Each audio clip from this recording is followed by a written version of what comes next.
Hi fantasy managers, welcome to FPL Team Talk. So in this video I'm going to go through a list of players that are on my watch list for game week 9. Some of these players I am looking at as just a 1 week punt because I'm wildcarding in game week 10, but some of these players are going to definitely be part of my wildcard and you could consider bringing in this week. So if you enjoy this sort of video, give it a like, don't forget to subscribe, and in the meantime let's take a look.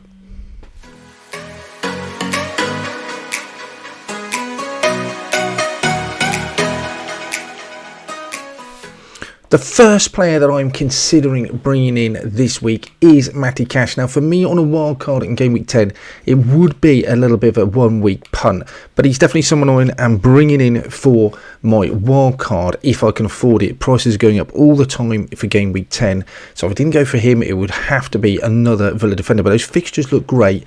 I love the fact they got Luton at home, Forest away, Fulham looks great. Defensively as well, Matty Cash's expected goal involvement looks really good. I'm not sure whether West Ham get at home is a really green fixture. I think that's a bit unkind for West Ham, but at least a grey fixture. They're playing really well and they're scoring goals, so I'm not in a rush, I don't think, to bring him in for this week. He's definitely a player that if I wasn't wildcarding in 10, I'll be looking to bring in. And like I said, the price is going up all the time. His stats look fantastic. He's absolutely nailed on in that Villa defence as well. Good attacking potential. I really like him. Could he keep a clean sheet against West Ham? Yeah, absolutely. Do I want him in for game week 10? 100%. But if you're not bringing him in this week, yeah, I think you've got to have a Villa player in your side in the near future. One player that I do like, and again, he will definitely come in for game week 10 on a wild card, is John Matip. Could you bring him in for Everton at home? Yeah, I absolutely think so. Forest at home is a good fixture as well. Luton away, Brentford at home. Their fixtures look really good. 4.9 million. He's not very expensive. I know that Liverpool defence hasn't been someone that I necessarily want to buy into, but I think with such low scoring teams they're playing against, Everton and Forest not scoring many goals, where Luton looks great, I just think he looks as a really cheap option into that Liverpool defence. He has played, I think it's the last 6 games as well. Not much of an attacking threat, some from set pieces, but as a relatively cheap player in a decent defence, they're no means a terrible defence, Liverpool. I think Joel Matip's worth the punt. Remember, when he's fit, he literally plays every single game as he did last season. The problem in the past has been that he's just not stayed fit very long, and that is a little bit of a worry. But maybe that is unkind because last year he just played pretty much every single game. And again, he is back in the side. So John Matip for me, 4.9, he looks like worth a punt. And staying with Liverpool, I mean, I can't avoid the fact that, yeah, Mo Salah is a player that is 100% going to come into my wild card. Would I want to bring him in this week? I think I would. The way my team is set up, I'm just not going to be able to get him in without taking a hit and a number of sacrifices elsewhere, and I don't want to take a hit for just a 1 week punt with Salah. He could absolutely punish me, and he is going to come in game week 10.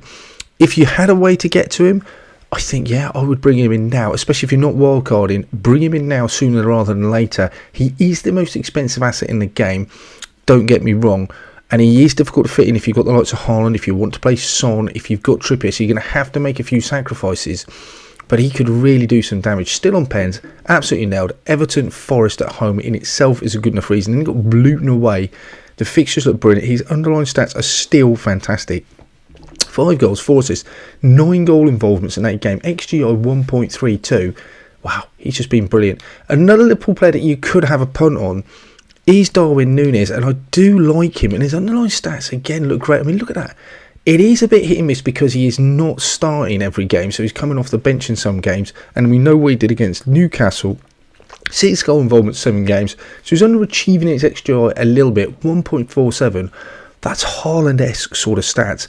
It's just the minutes, isn't it? And that is just always the worry with Núñez. If you knew he was starting and nailed up front, I think he would be in the side for 7.4. For me, if I thought he was going to start, if I got reference from Klopp that he would, as a 1 week punt, I think I could go for that Everton fixture at home. Would I bring him in on a wild card in game week 10? I'm just not sure. If you think Darwin Núñez is going to start and get plenty of minutes, I think he has to come in for that fixture run.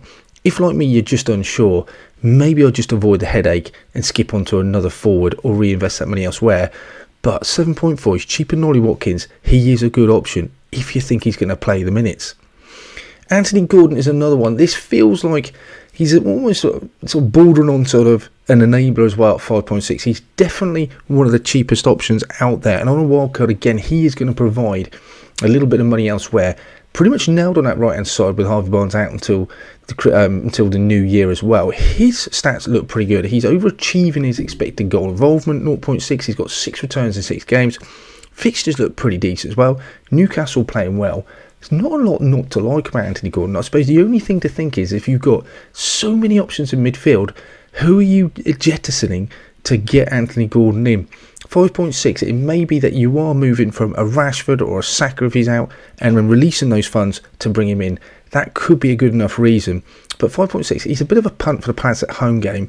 I could go down that route. Have to wait and see. Another one that I just feel, if I haven't got him already, he's hurting me. And he's got 5 returns in his 8 games. Didn't get anything in those first 5 or 6 games. So it's only the last 3 games I think he's got all those 5 returns. And the fixtures like Gordon look really good.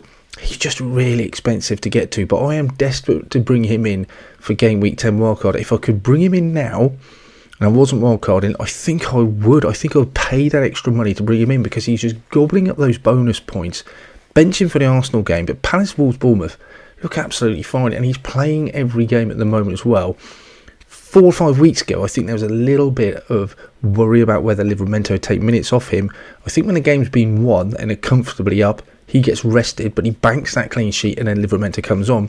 So other than that, I don't think there's much to worry about with Trippier. He just looks all good value, but he is expensive and it's just trying to find a way to get to him, which I can't do this week. But if you can, again, I think he's a great option to have. The one I could take a punt on, it's not much to really justify where you go with this. His underlying stats do not look amazing. 7.2, he's a little bit cheaper than Darwin. He's only got 9 points this season, but he is pretty much nailed for Man United up front. They did win the last game, so maybe a bit of momentum going in, and it's Sheffield United away, so that's a great fixture. Probably benching for the City game, but then Fulham and Luton after that look good fixtures as well.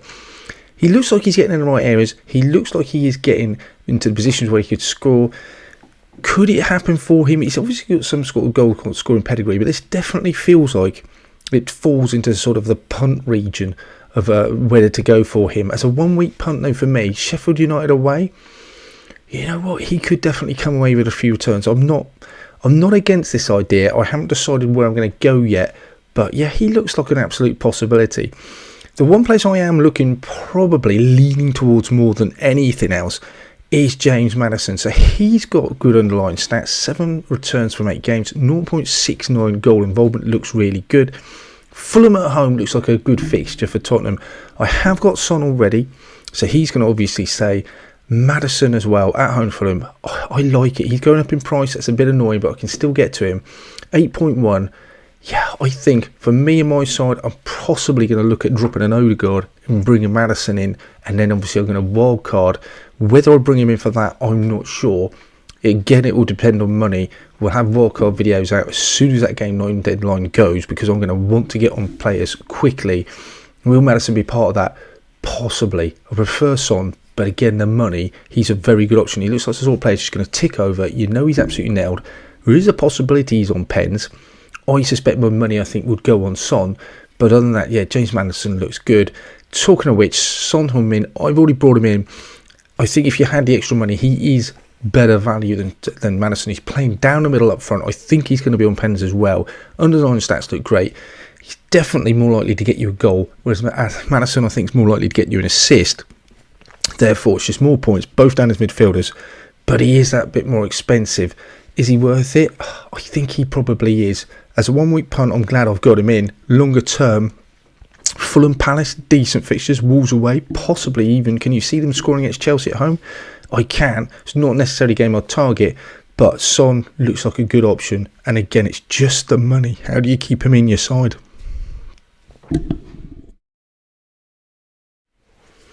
Hi fantasy managers, welcome to FPL Team Talk. So in this video I'm going to go through a list of players that are on my watch list for game week 9. Some of these players I am looking at as just a 1 week punt because I'm wildcarding in game week 10, but some of these players are going to definitely be part of my wildcard and you could consider bringing in this week. So if you enjoy this sort of video, give it a like, don't forget to subscribe, and in the meantime, let's take a look.